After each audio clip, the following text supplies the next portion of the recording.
예. 2023년 1월 25일입니다.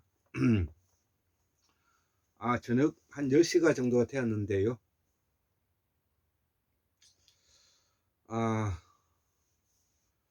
예.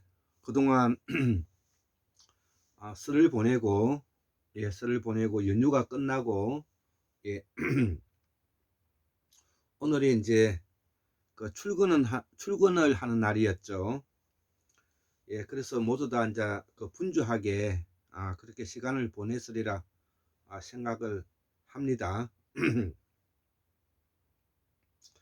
자, 그래서 오늘 이제 저는 이제 그 정치 산책 96번째 강의로 첫 번째 문재인, 이낙연, 심상정, 이 윤석열은 한 통속이다.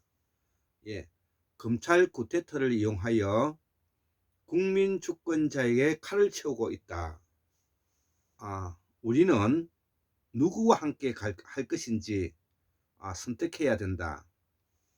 자, 이런 내용을 가지고 제가 제목을 붙여봤습니다. 결론부터 말씀을 드리면 그 문재인과 이낙연, 윤석열은 그 한통속이라는 말이 되겠습니다. 그래서 그동안에는 우리 그 한국 정치가 진영에 가지고 서로 물고 뜯고 싸우고 하면서 근 한 70년을 이제 여기까지 오게 된 것이죠.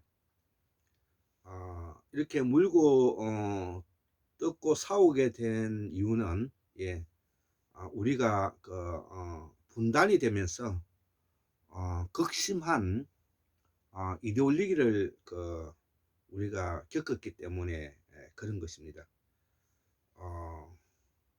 우리가 그 미국의 도움으로 미국에 의해서 우리가 그 남북이 분단이 되고 하면서 서로가 남과 북이 이렇게 단독 정부를 세우면서 우리가 그 한국 그 6.25 동란까지 이렇게 치르면서 우리 그 국민들은 이념 대결로 서로 죽이고 하는 그런 비극을 가졌던 그런 우리의 경험이 있는 것입니다. 자, 그래서 오늘은 어떻게 해서 문재인과 이낙연이 같은 이런 사람들이, 심상정이 이렇게 윤석열과 같은 그 얼토당토 않은 이런 그 사람에게 속아서 그 정권 이양을 하고 권력을 내주고 오늘의 이 처참한 지경에 이르는가를 생각하면 아마 여러분들도 통탄할 일일 것입니다. 그래서 여기에 대해서 이해를 하기 위해서는 몇 가지 내용을 오늘 제가 분석을 하지 않을 수가 없는 부분이 있는 것입니다. 우리는 그 해방과 더불어서 친일 청산이 없이 바로 5년 있다가 그 한국 동란이 터지면서 그 극심한 남북 이데올로기 그 이념으로 모든 것들이 묻혀버리게 된 것입니다. 그렇기 때문에 지난 일제 35년 동안에 우리가 공정하고 정의롭고 역사관의 바탕을 두고 있는 우리의 자주적인 철학과 사상, 그리고 윤리 도덕, 법률과 학문적 체계를 마련하기에 앞서서 이렇게 전쟁이 터지면서 우리는 극심한 남북 이데올로기 그 시대로 그 자유민주주의, 공산주의라는 이런 개념으로 우리가 갈라지고 말았지 않습니까? 그러다 보니까 일제시대 때 부역하고 지난 35년 동안에 부도덕하고 공정하고 부정의했던 세력들이 고스란히 대한민국의 그 건국 세력으로 자리 잡으면서 주류에 편성되고 말았다는 사실에 우리는 놀라지 않을 수가 없는 것이고요. 더불어서 그동안에 일제 시대 때 가산을 팔아서 고향을 떠나서 그 독립운동을 하러 떠났던 그 당시에 그 지식인들과 그 후손들은 해방과 더불어서 폐가망신하고 멸문지화를 당하게 된 그런 입장에 놓여지면서 그러한 그 세력들이 우리 한국의 민주주의의 발전 과정에서 전혀 개선이 되지 않으면서 지금 여기 70년까지 오게 되었다. 70년까지 오게 되었다는 뜻이 되는 것입니다. 그래서 우리는 흔히들 외형적으로 산업화 세력과 민주화 세력이 모두 다 이룬 나라라고 세계적으로 이렇게 칭송하기도 하죠. 외형적으로 또 그런 면에 대해서는 또 우리가 부인할 수도 없는 부분이 있는 것입니다. 자, 그렇지만 지난 70년 동안에 우리는 얼마나 그 부도덕하고 불공정하고 부정의하고 그 정의롭지 못한 우리의 삶을 살아왔는가. 그리고 얼마나 많은 사람들이 그 착취와 강압으로 살아왔는가를 지금 현재 70년이 지난 지금 이 마당에 우리는 한번 회고하고 반성하고 또 이거를 추론하고 이거를 분석하지 않을 수가 없는 것입니다. 여기에 지난 70년 동안에 바로 우리가 믿고 우리가 신뢰하고 우리가 도와주었던 더불어민주당 내에 민주화락으로 소위 말하는 진보민주 계열이라고 하는 그 정치인들 중에서 바로 대통령 문재인과 국무총리 이낙연, 그리고 국회의장 박병석이, 대통령 비서실장 그 노영민이, 그 다음 행정자치부 장관 전해철이, 그 다음에 정의당 대표 심상정이, 이런 분들이 바로 진보민주 계열의 탈을 쓰고 진보민주 계열의 정치인의 탈을 쓰고 바로 진보민주 계열의 그 지지자들을 배신했다는데 오늘날에 지금 오늘에 제가 이 강의를 하고자 하는 내용이 되는 것입니다. 그래서 지금 현재 우리 한국 사회가 대통령 문재인, 국무총리 이낙연이 이런 소위 말하는 한국의 민주화를 팔아먹은 오적을 입에 오르내리는 것을 꺼려하고 특히 진영주의자들은 여기에 대해서 침묵하고 있는 것이죠. 이 진영주의자들에게 침묵을 하고 있는 이 부분들이 바로 우리가 이들에게 속았던 원인이 되었다는데 제가 이 이야기를 설명하고자 하는 내용인 것입니다. 그 중에서도 문재인은 바로 노무현의 친구로서 또 노무현의 안타까운 안타까운 죽음으로 인해서 불려 나오게 되어서 대통령 자리까지 오르게 되었던 사람인데요. 이 사람이 그 박근혜 탄핵과 함께 소위 좀 무임승차하듯이 이 대통령이 자리에 오르고 난 이후에 이들이 그 구성한 문재인 정부에 있는 내각들을 보면은 실망을 금치 못하는 것이죠. 여기에 있는 모든 그 관료뿐만 아니라 내각을 형성했던 그 뭐 유은혜라든지 김미연이라 김영인가 이런 분들 건설교통부 장관을 말하는 겁니다. 이런 사람들과 같이 그 이인영 뭐 기타 이런 여러 많은 사람들이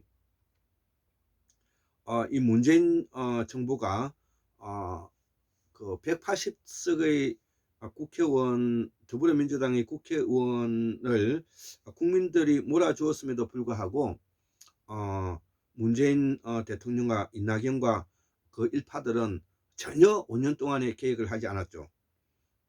더불어서 특히 국무총리 이낙연은 자기의 그 이너서클에 있는 사람들로 인해에게 대장이라는 별칭을 받으면서 더불어민주당의 내부에 있는 진보민주 개혁 세력의 정적들을 제거하는 데 초점을 맞춰서 5년 내내 거짓거리를 했던 것이죠.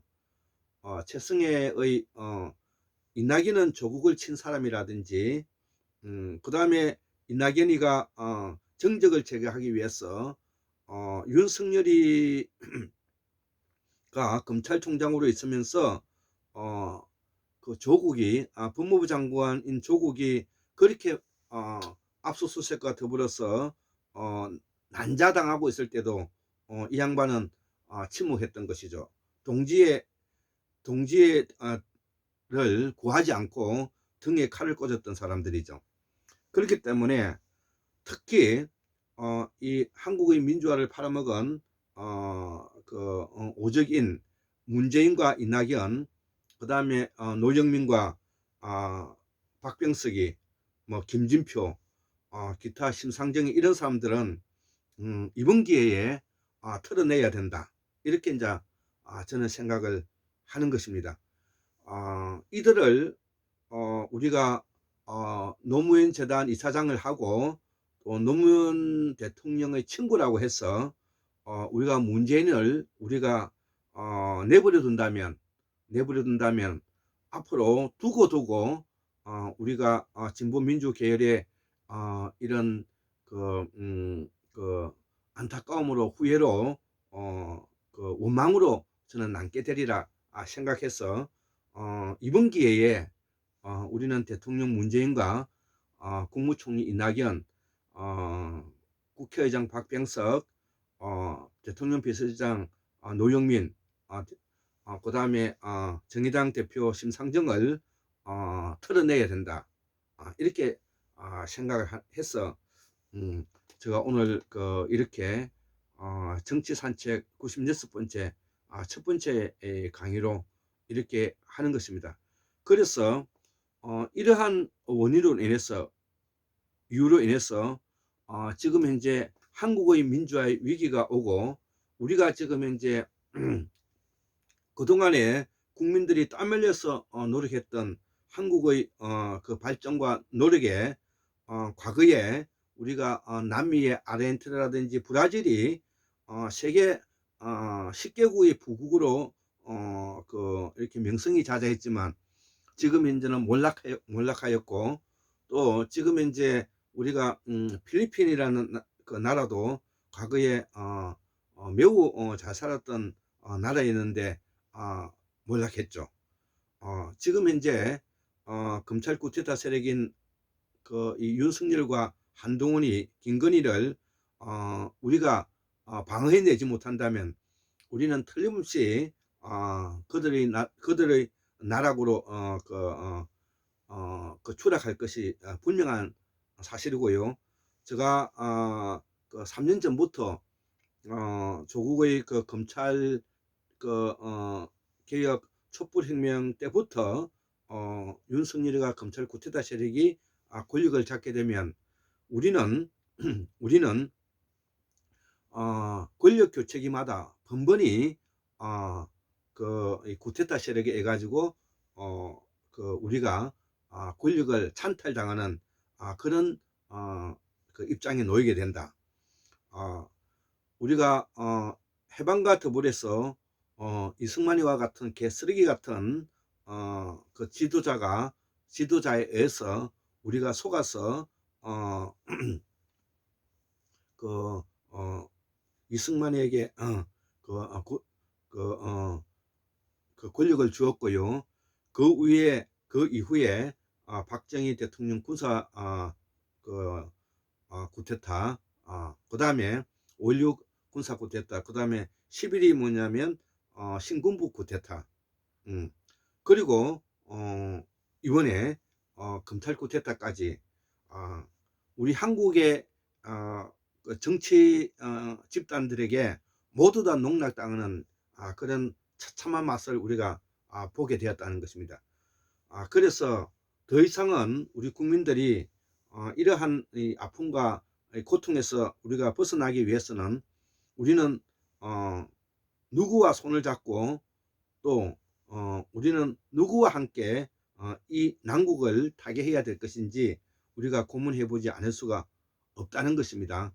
그래서 오늘은 그 한국의 민주화를 말아먹은 오적을 중심으로 해서 그들은 왜 오늘날의 그 지경에 가게 되었는가, 이런 것들을 앞으로 한번 분석해 보도록 하겠습니다. 자, 그래서 오늘 첫 강의로서 간단하게 이를 분석해 보면 우리는 해방과 더불어서 친일 부역 세력들이 우리 한국의 행정부를 장악하고 소위 말하는 기득권 세력으로서 소위 말하는 그 엘리트 집단으로서 용인해 주면서 그와 관계되어 있는 소위 말하는 집단들이 한국 사회를 주도하게 되었다. 거기에다가 실무진으로서 우리가 국가로서 나라가 어렵고 힘들 때는 시험을 봐서 국가 엘리트를 우리가 모집하지 않을 수가 없는 것이죠. 그래서 그 엘리트로 모집했던 그 그룹이 바로 육군사관학교, 그 다음에 공군사관학교, 그 다음에 해군사관학교, 소위 말하는 군인 엘리트와 더불어서 그 다음에 우리가 사법고시라고 말하는 판사, 검사, 변호사, 그 다음에 행정고시, 그 다음에 입법고시, 기술고시, 그 다음에 각종 그 행정부의 그 관료들, 이들에게 그리고 그 의사, 한의사, 그 다음에 약사, 이들의 그 사자 돌림들에게 크나큰 혜택을 주고 시험으로서 그들에게 그 특혜를 주었던 것이죠. 그 그룹에 들어가는 사람들이 누구냐? 바로 문재인, 이낙연, 박병석이, 아까 말하는 그 언론고시 기자들, 이런 자들이라는 것이죠. 그래서 이들이 바로 한국 사회에 소위 말하는 민주당에서는 민주화라는 이름으로 명분을 가지고 정치에 참여했던 것입니다. 뭐 우리가 김민석이라든지 이인영이라든지 우상호라든지 그 다음에 뭐 등등 이런 많은 뭐냐면은 사람들이 최재성이라든지 그 다음에 정청래 뭐 이런 여러 사람들이 한국의 민주화와 더불어서 또 그 기자고시 는 이낙연이 신경민이 그다음에 박병석이 이런 사람들 그다음에 관료 출신으로서 행정고시 출신으로서 뭐 우리가 그 김진표라든지 기타 이런 사람들이죠. 그래서 이들에게 엄청난 특혜를 줬는데 이들이 지금 현재 한국 사회를 말아먹고 있는 원흉이 되었다는 것입니다.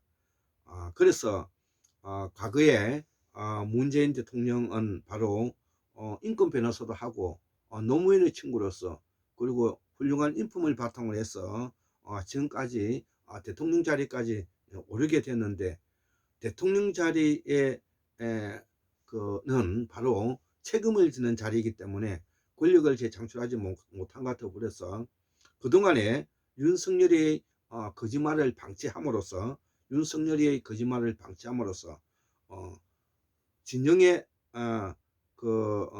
바탕을 두고 있는 우리 한국 정치에 진보민주 계열의 그 지지자들에게 엄청난 아픔과 상처를 남긴 장본인이 되었기 때문에 이는 앞으로 다도돼야 된다. 그렇게 생각하는 것입니다. 앞으로 이러한 한국에서 한국의 민주화를 말아먹었던 오적은 엄청난 한국의 그 진보민주 계열의 지지자들에게 그 원망과 원성과 한탄스러움이 공유하는 그런 시대를 맞으리라 저는 그렇게 보면서 이들이 그동안에 어려웠던 부모의 세대와 그 다음에 한국의 민주화 과정에서 그 불행하게 아픔을 공유했던 그런 사람들을 위해서 정치를 하는 것이 아니라 자기의 입신양명과 자기의 출세의 도구로서 자기 스스로 엘리트화 되어서 그보다 못한 사람들 도구화하고 이 일반 시민들과 서민들을 착취하고 강압하는데 선두에 섰다는 데서 용납할 수 없는 부분이 있다는 것입니다. 더불어서 특히 이낙연은 호남을 배반하고 호남 민주화의 성질을 무너뜨린 장본인으로서 두고 이 이낙연은 망고의 그 민주화를 파기한 자로서 역사에 기록될 것이다. 저는 그렇게 생각합니다. 여기에 대해서 많은 자료와 내용들은 이제 앞으로 있지만 앞으로 그 정치인이 어떻게 함으로써 어떠한 그 고통을 앞으로 감내해야 되는가를 아마 눈으로 똑똑히 보게 될 것이다. 저는 그렇게 생각해서 오늘 첫 강의는 바로 이러한 문제들의 내용을